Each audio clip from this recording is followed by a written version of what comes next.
أعوذ بالله من الشيطان الرجيم بسم الله الرحمن الرحيم إن الذين يكتمون ما أنزل الله من الكتاب ويشترون به ثمنا قليلا أولئك ما يأكلون في بطونهم إلا النار ولا يكلمهم الله يوم القيامة ولا يزكيهم ولهم عذاب أليم. مخکې آیت مبارکه کې آغا اشیاء بیان کړل شو کم چې آغا الله تعالی حرام کړی دي. نو دې آیت مبارکه کې فرمایي چې دا الله تعالی چې څه شی حرام کړی دی آغا که د خوراک سکاک دی یا نور احکامات یا د نبی آخر زمان د حقانیت نخی دی آغا که په تورات کې که په انجیل کې دی او آغا مسائل که په قرآن پاک کې دی خو کم کس چې آغا پټی او آغا نه بیانی داود پار زجر او توبیخ زورنا او تخویف ذکر کوي د آخرت. فرمای ان الذين يكتمون یقینا کسان چې هغه پټي ما هغه احکامات انزل الله چې الله تعالی نازل کړي دي من الكتاب د کتابنا ويشترون به ثمنا قليلا او دا پټول د دنیا د سغرز د بارکۍ د دنیا د پیدې د بارکۍ لکه څنګه بچ يهودو کله بچ یو مالدار کس د سجرم وشولو نو هغه به داغه سزا کم ظاهر کړله چې د دې جرم سزا هغه ده او کله به چې یو غریب سړی جرم وکړلو نو په وخت کې به د هغې پوره سزا بیانوله او په دې باندې به د هغوی نه پیسې د دنیا اغراض مقاصد حاصلول. نو فرمایي چې یا دغه شانتي کوي یا یو شی حرام الله تعالی حرام کړی دی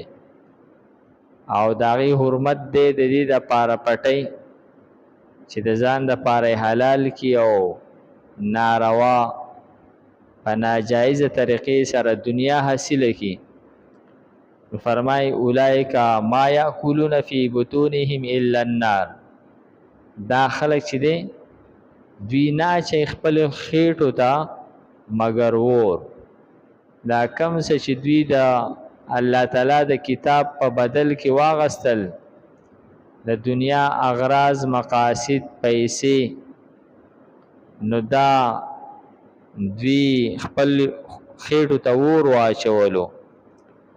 یعنی دا به د جهنم د ور سبب وګرځي او د جهنم ور چې دی دا یو د کافر د پاره دی یو د مسلمان د پاره دی. روستم د دې ذکر را روان دی د مسلمان د پاره د جهنم اور چې دی دا پتور د سزا نه بلکې دا پتور د صفای نو کم کم حصہ ته چې حرام رسیدلی هغه حصہ اوسوځي او پای سره داغه صفای وشي او بیا به دې چې کله ایمان ځان سره وړي دغه صفای کېدل نه پس سوخ په د جهنم نوځي او د جهنم اور د کافرانو د پاره هغه په تور د سزا دی نو هغه په دغه جهنم کې همیشه د پاره نو فرمایي چې دوی چې خپل خېټو ته کم هغه حرام شیزونه اچي نو دا دوی د جهنم د پاره لار جوړي. جهنم به د دوی دا داسې ده چې لکه دوی خپل خېټو ته اور واچو، کم ځای ته چې دا حرام شی رسېدلی دی هغه ځای به د دوی سوځي او دې ته به جهنم اور ننوځي. نو فرمایي ولا یکلمهم الله، او نه به خبرې وکړي د دوی سره الله تعالی یوم القیامت، د قیامت په ورځ باندې.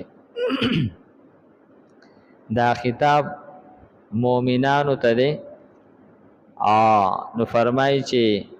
د یو مؤمن پړه کې خو هغه دغه ارزوي چې په آخرت کې به زمونږ د الله تعالی دیدار نصیب کیږي. نو فرمایي چې د دوی نه به الله تعالی خپي، نو د دوی سره به خبرې نه کوي، او یا دا ده چې د دوی سوال جواب حساب به فرشتې کوي، یا به سره الله تعالی حساب کوي لیکن په غصې سره. ولا یزکیهم، او نه به پاکی دوی،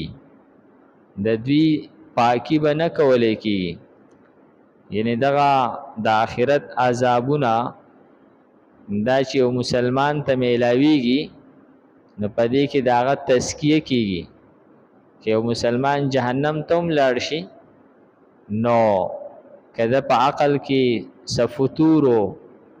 عقیده کې فرق و، نو د ده دماغ به وسوځولی شي. که د ده په خېټه کې چې نه حرام و نو هغه به وسوځولی شي. د په لاسو خپو باندې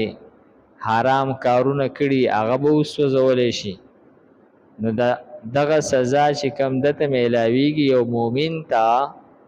نو دا د صفایۍ دپاره چې د صفایي وشي، د جنت دپاره برابر شي. په ده کې په فطرت کې چې کم هغه فساد پیدا شوی دی هغه فساد تی وسوځولی شي، نو دی بیا د جنت قابل شي. ځکه چې جنت کې خو هغه بیا کنزل ویل، بد ردی، بغض، حسد، کینه، دشمنی دا خبرې نه. هلته کې خو هغه یو سکون وي او فضول خبرې به نه او مینا او سلام وي. نو که دغه شانتي ګنده خلک هغه جنت ته لاړ شي نو هغه جنت ماحول خرابېږي. نو د دوی به لاول دغه تزکیه وکړلی شي. نو فرمای چې کوم خلک د الله تعالی آیتونه خرڅوي او په دې باندې دنیا ګټي، نو دوی ته د سزا د تزکیې دپاره به نه میلاویږي. دوی به د کافرانو په شانتي دوی ته دغه سزا د عذاب په طور میلاویږي. ولهم عذاب علیم، او د دوی دپاره دردناک عذاب دی. اولئک الذین اشتروا الضلالة بالهدى، دا ها خلق دی چې دوی واغستله گمراهی په بدله د هدایت کې، والعذاب بالمغفرة، او عذاب واغستلو د بخنې او د بخشش په بدله کې. فرمایي چې کوم خلکو چې د الله تعالی د کتاب حق پټ کړلو، بیان نه کړلو، نو دې خلکو گمراهی واغستله او هدایت پرې خودو، عذاب واغستو او بخشش د الله تعالی پرې خودو. نو په دنیا کې د ټول نه لوی نعمت هدایت دی او علم دی، هغه دوی پرې خودو. او د ټول نه لوی عیب په دنیا کې ضلالت دی او جهالت دی، هغه دوی واغستلو، دنیا هم برباد کړله او آخرت هم برباد کړلو، چې عذاب واغستلو او بخنه او بخشش پرې خودلو. فما اصبرهم علی النار، نو دا خلق څه شي صبر ناکړل په اور باندې، یعنی دا اور خو ډیر زیات خطرناک شی دی دوی څنګه هغه اور قبول کړلو او بخشش پرې خودلو ذالک بان الله نزل الكتاب بالحق فرمایي چې د دې وجه سره د الله تعالی کتاب چې دی د هغې پیدا خدا ده چې خلک جنت ته لاړ شي لیکن دوی د هغې صحیح استعمال ونه کړلو د هغې د وجې نه د دوی دپاره هغه د جهنم ته د تلو سبب وګرځید نو فرمایي ذالک د دوی دغه عذابونه او جهنم ته تلل چې دي بأن د دې وجې نه چې الله تعالی چې دی نزل الكتاب نازل کړی دی کتاب بالحق په حق سره وان الذين اختلفوا في الكتاب او یقینا هغه کسان چې دوی اختلاف کړی دی په کتاب کې یعنی دوی د نبی آخر زمان علامات پټ کړل یا کم احکامات چې الله تعالی په کتاب کې را لېږلي وو هغه پټ کړل یا چې نو کم شیزونه چې الله تعالی حرام کړو هغه بیان نه کړل نو فرمایي دوی چې دا کم اختلاف په کتاب کې کړی دی لفی شقاق بعید خامخا دوی په ډیر لرې ګمراهۍ کې دي په ډیر لرې مخالفت کې دي د یو بل سره په مخالفت کې دوی دومره لرې تللی دي چې دوی وس حق چې دی د هغې پروا نه ساتي دا خپل دشمني دا خپل ضد عناد د هغې خیال ساتي چې زمونږ سوی بره شي او د بل چې دی سوی لاندې شي زمون خبره دی بره راشي او د بل خبره دی لاندې راشي په دې ضد کې دي دا کتاب الله دا حق بیانولو هغه سوچ د ذهن نه وتی دی ان الذين یقینا هغه کسان یکتمون چې پټی ما هغه انزل الله چې نازل کړي دی الله تعالی من الكتاب د کتاب نه ويشترون او اخلی دوی به پدی باندې ثمنا قلیلا قیمت لگ اولئک دا کسان چې دي ما یاکلون ناشی دوی فی بطونهم پخپل خېټو کې الا النار مگر ور ولا یکلمهم الله او نه به خبرې وکړي د دوی سره الله تعالی یوم القیامت په ورځ د قیامت ولا یزکیهم او نه به پاک کړي دوی ولهم عذاب علیم او د دوی د پار دردناک عذاب دی اولئک الذین اشتروا الضلالة دا هغه کسان دي چې واغستله دوی گمراهی بالهدى په بدله د هدایت کې والعذاب او عذاب بالمغفرة په بدله د بخنه کې فما اصبرهم نسشي صبر نه کړل دوی علی النار په اور باندې ذلک دا بان الله د دې وجه یقینا الله تعالی چې دی نزل الكتاب بالحق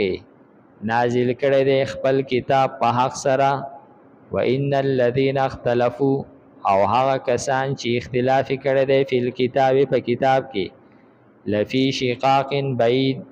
خامخا په مخالفت لري کې دي الحمدلله رب العالمین والعاقبۃ للمتقین والصلاة والسلام علی خیر خلق محمد و آله و اصحابه اجمعین پروردگار زموږ دا ناسته په خپل دربار کې قبول کړي پروردگار موږ ته د قرآن پاک سمجھ بوج را نصیب کړي د مرګ نه مخکې موږ ته په دې باندې عمل کولو توفیق راکړي وصلی الله تعالی علی خیر خلق محمد و آله و اصحابه اجمعین برحمتک یا ارحم الراحمین